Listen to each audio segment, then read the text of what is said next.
لال باغ قلعہ ڈھاکہ بنگلہ دیش کے پرانے شہر کا ایک قلعہ ہے۔ اس کا نام اس کے محلے لال باغ سے ماخوذ ہے، جس کا مطلب سرخ باغ ہے۔ لال باغ کی اس طرح مغل دور کے سرخی مائل اور گلابی فن تعمیر کی طرف اشارہ کرتی ہے۔ اصل قلعہ کا نام قلعہ اورنگ آباد تھا۔ اس کی تعمیر شہزادہ محمد اعظم نے شروع کی تھی، جو شہنشاہ اورنگزیب کے بیٹے اور خود مستقبل کے مغل بادشاہ تھے۔ شہزادے کو اس کے والد کی طرف سے واپس بلانے کے بعد قلعہ کی تعمیر کی نگرانی شائستہ خان نے کی۔ شائستہ خان کی بیٹی پری بی بی کی موت کے نتیجے میں تعمیراتی عمل رک گیا۔ بظاہر شائستہ خان کی توہم پرستی کی وجہ سے یہ قلعہ برا شگون لے کر آیا۔ لال باغ قلعہ مغل صوبے بنگال، بہار اور اڑیسہ کے گورنر کی سرکاری رہائشگاہ کے طور پر بنایا گیا تھا۔ اس کمپلیکس میں مغل گورنر ہاؤس، پری بی بی کا مقبرہ اور ایک مسجد شامل ہے۔ یہ لان، فوارے اور پانی کے چینلز سے ڈھکا ہوا ہے۔ اس کے دو جنوبی دروازے پہلے عظیم محراب تھے۔ اصل عظیم و شان کمپلیکس گورنر ہاؤس اور دو محرابوں پر محیط تھا۔ پری بی بی کی قبر کو بعد میں شامل کیا گیا۔ لال باغ قلعہ کو عظیم مغل قلعوں جیسے لال قلعہ اور فتح پور سیکری کے چھوٹے ورژن کے طور پر بنایا گیا تھا۔ شہنشاہ اورنگزیب کے دور میں مغل بنگال سلطنت کا معاشی انجن بن گیا۔ شہنشاہ اورنگزیب نے بنگال کو قوموں کی جنت کہا۔ ڈھاکہ مغل سلطنت کے امیر ترین اشرافیہ کے ساتھ ایک شاہی شہر بن گیا، جس میں شاہی خاندان کے افراد بھی شامل تھے۔ مغل توپ خانے نے قلعہ کی حفاظت کی۔ دریائے بری گنگا کے کنارے واقع دریائے قلعہ کے آس پاس سے پیچھے ہٹ گیا ہے۔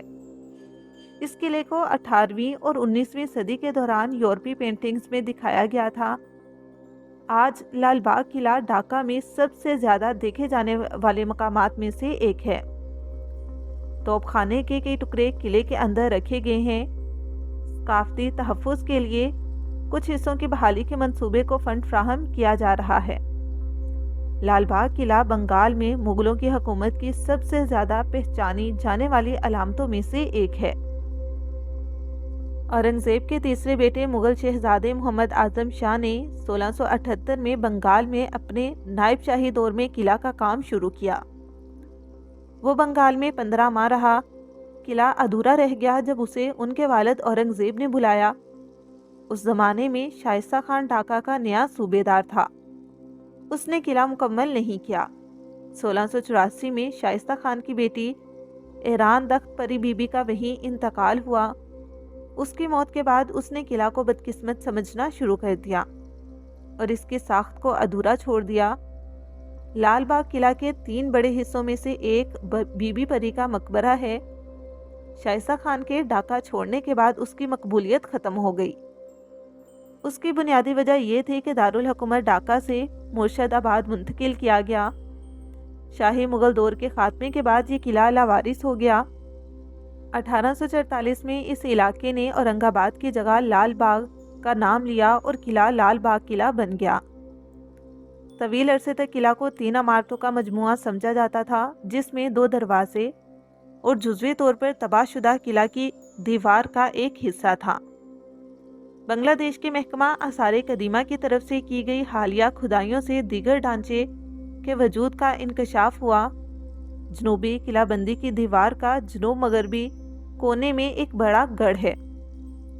جنوبی قلعہ بندی کی دیوار کے شمال میں افادیت کی عمارتیں، مستحکم انتظامی بلاک اور اس کے مغربی حصے میں ایک خوبصورت چھت والا باغ ہے، جس میں فوارے اور پانی کے ذخیرے کا انتظام تھا۔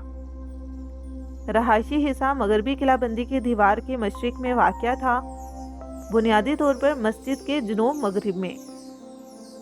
جنوب کی طرف قلعہ بندی کی دیوار میں باقاعدہ وقفوں سے 2 منزلہ اونچائی میں 5 گڑھ تھے اور مغربی دیوار کے 2 گڑھ تھے۔ سب سے بڑا مرکزی جنوبی دروازے کے قریب ہے۔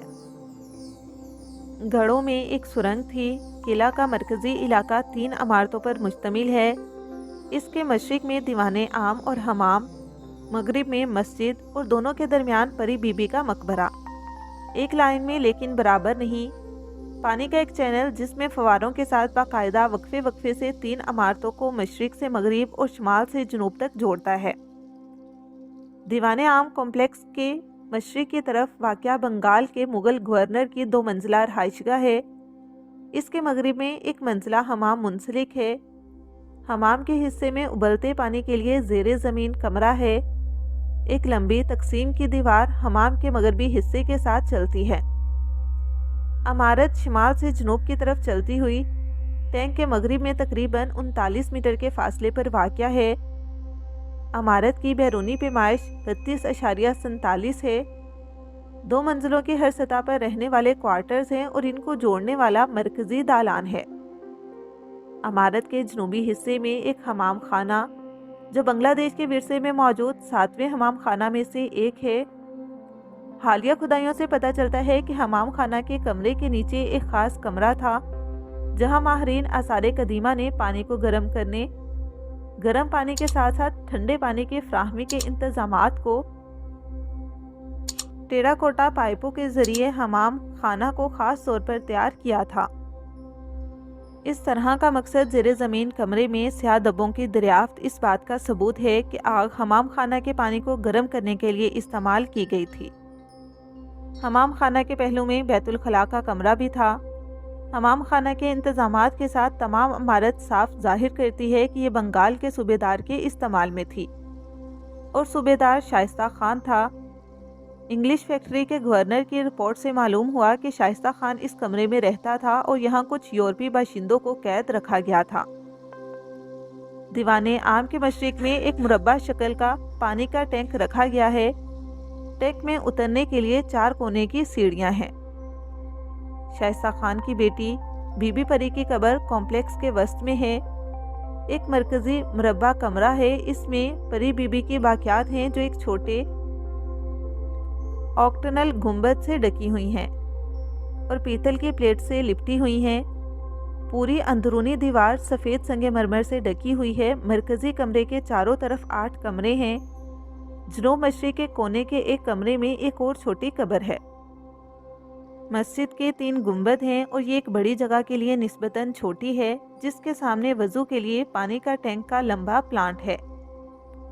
1799 میں دریائے بوری گنگا سے منظر رابرٹ ہوم کی پینٹنگز تعمیر کے وقت سے لے کر آج تک اس قلعے کے گرد مختلف افسانے گھومتے رہے ہیں۔ تمام تاریخی کہانیوں اور بحثوں کے درمیان یہ خیال کیا جاتا ہے کہ لال باغ قلعہ شہنشاہ اورنگزیب کے پیارے بیٹے شہزادہ محمد اعظم شاہ کے ادھورے خوابوں کی یادگار کے طور پر کھڑا ہے۔ 17ویں صدی کے وسط میں وہ بنگال کے وائسرائے کے طور پر خدمات انجام دے رہے تھے اور انہوں نے متاثر کن لال باغ قلعہ کمپلیکس کی تعمیر کا آغاز کیا۔ لہٰذا قلعہ کے بارے میں مشہور کہانیاں شروع ہوتی ہیں۔ تعمیر مکمل ہونے سے پہلے شہزادہ اعظم کو مراٹھوں کے خلاف جنگ میں مدد کے لیے اپنے والد کے پاس واپس بلایا گیا۔ لیجنڈ کا کہنا ہے کہ مغل شہزادے کے جانے کے بعد شائستہ خان نے اس منصوبے کی تعمیر جاری رکھی، لیکن اپنی بہت پیاری بیٹی ایران تخت کے بے وقت موت پر، جسے پیاری بی بی کے نام سے جانا جاتا تھا، تعمیر روک دی گئی۔ یہ بھی کہا جاتا ہے کہ اس میں ہندوستان کی طرف جانے والے کئی خفیہ راستے ہیں۔ قلعے میں کئی زیر زمین راستے ہیں جو کہ اس وقت سیل ہیں۔ شہزادے کے بعد اعظم شہنشاہ بنا اور کئی سالوں بعد داستانوں کا کہنا ہے کہ ان میں سے 2 زیر زمین راستے اب تباہ شدہ زنجیرہ قلعہ کی طرف لے گئے جو دریائے بھوری گنگا کی دوسری طرف واقع تھا۔ دوسرے راستے بھول بھلیاں کے طور پر بنائے گئے تھے جہاں حملہ آور اور گھسنے والے اپنا راستہ کھو دیں گے اور آخرکار بھوک سے مر جائیں گے اور دم گھٹنے سے مر جائیں گے۔ در حقیقت یہ دعویٰ کیا گیا کہ 1857 میں نوآبادیاتی حکمرانوں کے خلاف سپاہی انقلاب کے دوران بہت سے محصور اور شکست خوردہ سپاہیوں نے ان راستوں سے بھاگنے کی کوشش کی اور ان راستوں میں اپنی جانیں گنوا دی، یہاں تک کہ جن برطانوی فوجیوں نے ان کا پیچھا کرنے اور انہیں گرفتار کرنے کی کوشش کی وہ بھی واپس نہیں آئے۔ بعد میں برطانوی محققین نے ایک ہاتھی اور کتوں کو ان راستوں پر بھیجا لیکن وہ کبھی واپس نہیں آئے۔ پھر ان راستوں کو مستقل طور پر سیل کر دیا گیا۔ ابھی بھی ان خفیہ راستوں کے پیچھے کے اسرار حل طلب ہیں اور ان تعمیراتی بھول بھلیاں کا اصل مقصد نامعلوم ہے۔ جنگ کے دوران کہا جاتا ہے کہ شہزادہ اعظم ہندوستان کا راستہ لے کر اعظم شاہ نے خود کو شہنشاہ قرار دیا اور تخت پر قبضہ کر لیا۔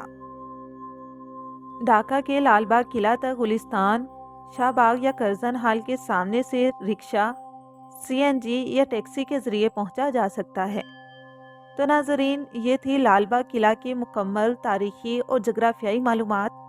امید کرتی ہوں کہ ہماری دیگر ویڈیوز کی طرح یہ ویڈیو بھی آپ کے لیے بہت زیادہ معلوماتی رہی ہوگی، آپ کو کافی کچھ جاننے کو ملا ہوگا۔ تو اگر آپ کو ویڈیو پسند آئی ہے، ویڈیو کو لائک کر دیں اور مزید ایسی ہی معلوماتی ویڈیوز کو دیکھنے کے لیے ہمارے چینل سب کانٹیننٹ کو سبسکرائب کر دیں۔ شکریہ۔